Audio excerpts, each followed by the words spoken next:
Bei Cludi haben wir uns zum Ziel gesetzt, eine möglichst einfach verständliche Sortimentsstrategie am Markt zu etablieren. Das bedeutet, dass wir in dem designaffinen Geschäftsfeld Smart Luxury uns an den 4 Stilrichtungen orientieren, die es bereits im Markt gibt. Das ist auf der einen Seite der Bereich Contemporary, also das Zeitgenössische.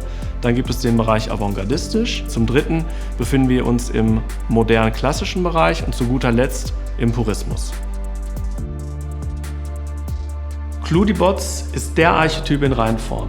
Die Armatur ist puristisch, beinhaltet elementare geometrische Formen und hat ausgewogene Proportionen zwischen Grundkörper, Auslauf und Griff.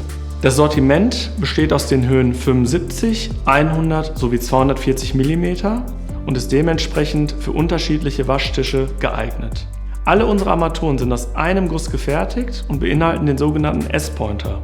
Hiermit ist es möglich, den Strahlwinkel individuell anzupassen und somit können wir Spritzwasser vermeiden. Das gesamte Sortiment ist serienmäßig auch in matt-schwarz verfügbar.